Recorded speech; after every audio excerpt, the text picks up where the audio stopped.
depositions that he has retained. I cannot get copies of them. They are the original films by his own chiropractor, and he's refusing to produce them, Your Honor. So I would ask that you either require him to produce those documents or consider a later motion in limine. Motion. Yes, Your Honor. I don't refer to any agreement or stipulation with Ms. Elkin in regard to who's the custodian of what. I know at no time did she bring any of Dr. Dimmick's x-rays to any of the deposition of my physicians at all. She's been practicing law for longer than, I'm not practicing law, so she's been practicing law longer than me. She wants anything to be brought to any particular deposition. She has she has opportunity to request that. She can subpoena me to bring them.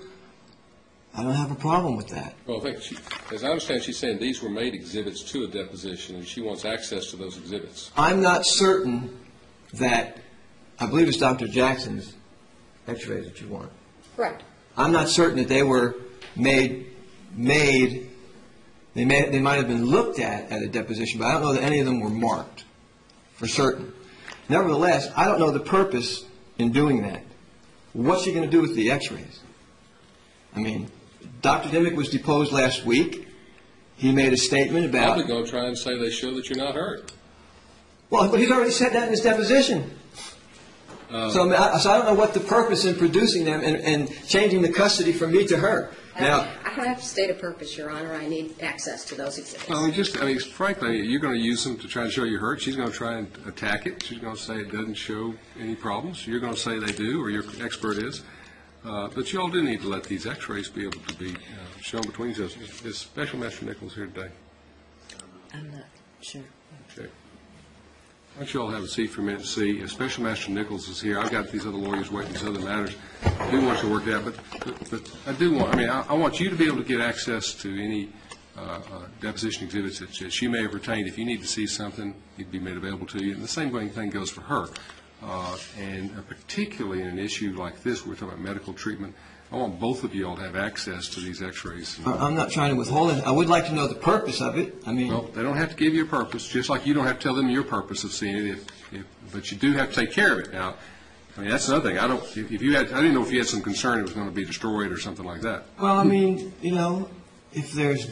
I don't have to know the purpose of it. Let her tell you what she's going to do. Just hold on to them so I can't look at them, so my doctors can't look at them? Does she want them for 24 hours, 72 hours, I want you all to work it out for a reasonable opportunity to do it. That's why I want to let the Special Master talk with you all about it. If she's here, I'll let her do it. If not, I'm going to take you all up to the docket, and I'll do it.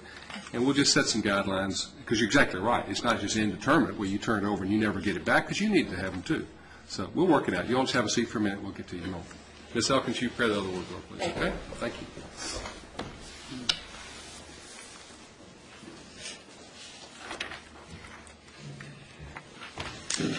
Lily Vasquez versus Metropolitan Government. That's all. All right.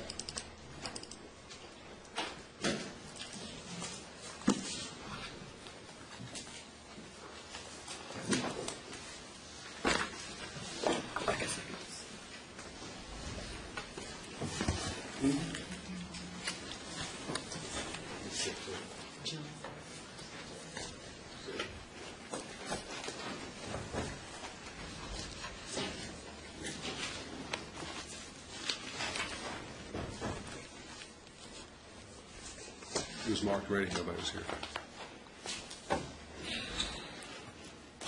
May it please the Court, I'm Steve Parman of the Nashville Bar. Excuse me. This is my motion for summary judgment on behalf of Volunteer Sealing and Maintenance Company seeking dismissal of Piedmont Natural Gas Company's cross-claim for indemnification.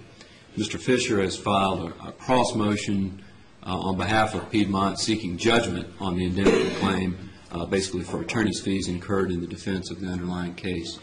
A brief history of this case, Your Honor. It was a personal injury case. The plaintiff, Lily Vasquez, alleged that she fell outside her house. I think the complaint alleged in error that she fell in December of 2002.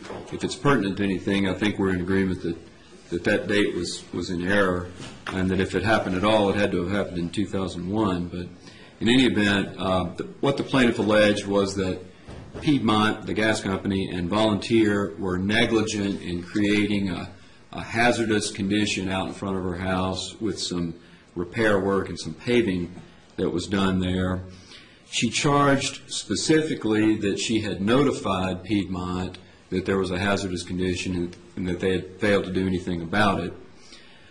There was no allegation in the complaint that she of any vicarious liability. In other words, she didn't claim that the gas company was vicariously liable for any alleged negligence of my client, Volunteer.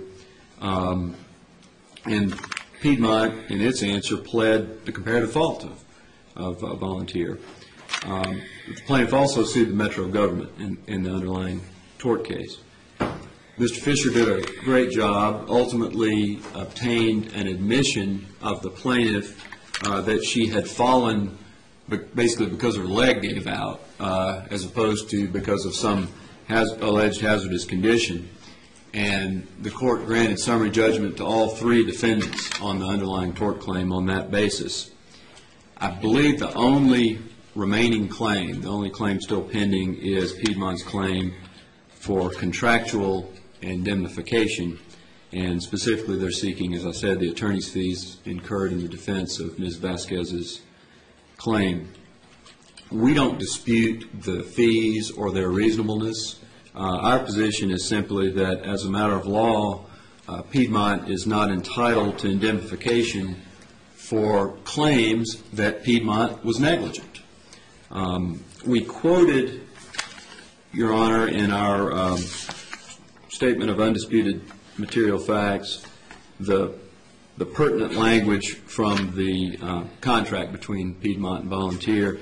And probably the best place for Your Honor to look at it is Piedmont's response to our statement of material facts, because Mr. Fisher correctly pointed out that there was some other operative language that dealt with indemnification.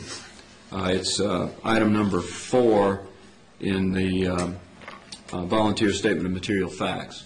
And I'll refrain from reading it unless Your Honor wants me to, but basically it's general language that says that Volunteer agrees to indemnify Piedmont for any claims arising out of the work.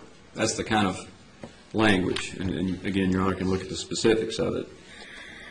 The key point, the whole point really, is that there is no language in the contract that says that Piedmont will be indemnified for its own negligence.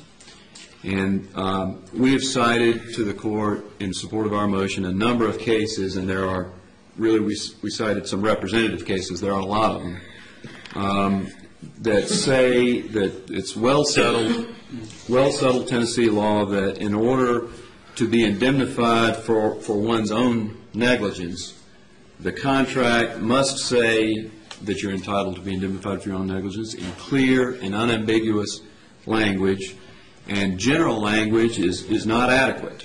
So language like all claims arising out of the work do not, that kind of language does not support indemnification for a claim that the indemnity was negligent.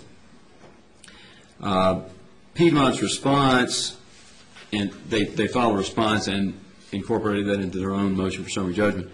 They don't point to any specific language because there isn't any. What they say is essentially, well, on the merits of the underlying claim, we weren't negligent, and therefore we're not asking to be indemnified for our own negligence. We're just asking for our attorney's fees in the defense of the case. Respectfully, may it please the Court, it really doesn't matter what the merits were of the claim. I mean, we all agree that the defendants weren't negligent. The cases that we cited in support of our motion really make that clear. A couple of them, the Pitt case and the Wojtasiak case, I don't know if I'm pronouncing that right, but that's my best effort. I think those are declaratory judgment actions where somebody was seeking to be indemnified pursuant to the terms of a contract, and defended and indemnified. And the court ruled a